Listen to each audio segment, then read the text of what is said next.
আসসালামু আলাইকুম ওয়া রাহমাতুল্লাহ। কি অবস্থা সবার? সবাই কেমন আছেন? আমি ভালো নাই। আমি ভালো না থাকার কারণ হচ্ছে যে দেশের মানুষের জন্য এত ত্যাগ স্বীকার করছি, এখানে পড়ে আছি, আমার দেশের মানুষগুলো ভালো নাই। আমার জন্মস্থান ডিস্ট্রিক্ট হচ্ছে কুমিল্লা। আর কুমিল্লার পার্শ্ববর্তী যে আরেকটা ডিস্ট্রিক্ট সেটা হচ্ছে ফেনী। আমাদের ২ জেলার মানসিক কেউ ভালো নাই। ভিডিওগুলো যখন চোখে পড়ে সত্যি ভীষণ খারাপ লাগে। তবে গতকাল রাতে আমার চোখে একটা ভিডিও পড়েছে স্ক্রোল করতে করতে, সেটা হচ্ছে কোন এক ইন্ডিয়ান ভাই, তিনি বাংলাদেশের মানুষদেরকে কটূক্তি করে তুচ্ছ তাচ্ছিল্য করে একটা ভিডিও বানাইছে। বলতেছেন পাকিস্তানকে পানি না দিয়ে মারবে আর বাংলাদেশকে নাকি পানি দিয়ে একদম ভাসিয়ে দিবে, আরো কত কিছু ইত্যাদি। আমি আসলে খুব ইচ্ছা করতেছিল সেই মানুষদেরকে যদি সামনে পাইতাম তাহলে প্রশ্ন করতাম, এর কি আসলে মানুষ নাকি মানুষ নামের জানোয়ার? দেখেন, ধর্ম নিয়ে যারা ভেদাভেদ করবে, ইন্ডিয়াতে মানুষই বসবাস করে, হোক না হিন্দু, হয়তো মুসলমানও কিন্তু আছে। যারা ধর্ম নিয়ে কোন রকমের ভেদাভেদ করবে মানুষের মধ্যে, আমি বলবো তারা মানুষ না। তো যাই হোক, সবার শেষ একটা কথা বলতে চাই, এখনকার মানুষ এমন হয়েছে যে একটা মানুষ মরে গেলে যে আমরা ইন্নালিল্লাহ যে পড়বো সেটাও পড়ি না, একটু আফসোসও হয় না। অতএব আমি আমার দেশের ভাইদেরকে এতটুকু বলবো, দেখেন আমরা কিন্তু অনেক সময় একটা চার স্টলে বসলে বা দোকানে কোথাও বসলে ফ্রেন্ড সার্কেলদের সাথে আড্ডা দিতে যে অনেক টাকা খরচ করে ফেলি।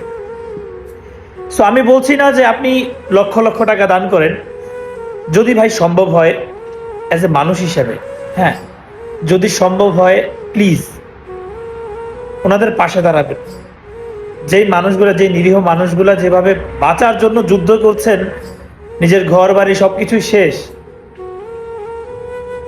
চোখ বন্ধ করে থাকবেন না যতটুকু সম্ভব। দেখেন, আমি বিশেষভাবে প্রত্যেকটা প্রবাসী ভাইদেরকে বলবো, আমাদের কাছে আমি মনে করি ১,০০০ টাকা কোনো ব্যাপার না। হ্যাঁ, ১,০০০ টাকা কোনো ব্যাপার না। আমরা চাইলেই কিন্তু প্রত্যেকটা মানুষ যদি ১,০০০ টাকা করে দেই, সেই জায়গায় আমাদের বাংলাদেশের প্রায় প্রবাসী আছেন আমরা অনেক মানুষ, প্রায় ১.৫ কোটি মানুষের মতো আমরা প্রবাসী আছি।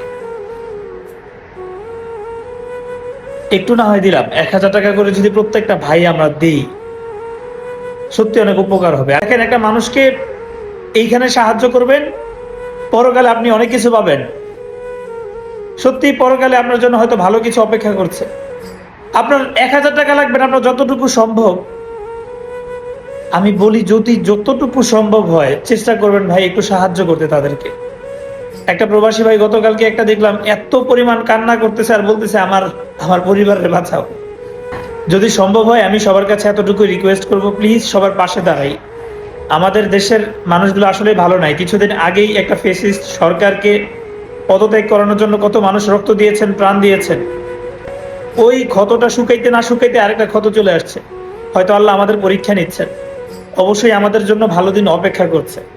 সবার কাছে রিকোয়েস্ট থাকবে, প্লিজ যারা আমরা ভালো আছি, আমাদের বন্যাতে কোনো রকমের ক্ষতিগ্রস্ত হই নাই, আমি তাদের উদ্দেশ্যে করে বলবো ভাই চেষ্টা করবেন প্লিজ, যারা বিপদে আছে তাদের পাশে একটু দাঁড়ানোর জন্য। আল্লাহ হাফেজ, আসসালামু আলাইকুম।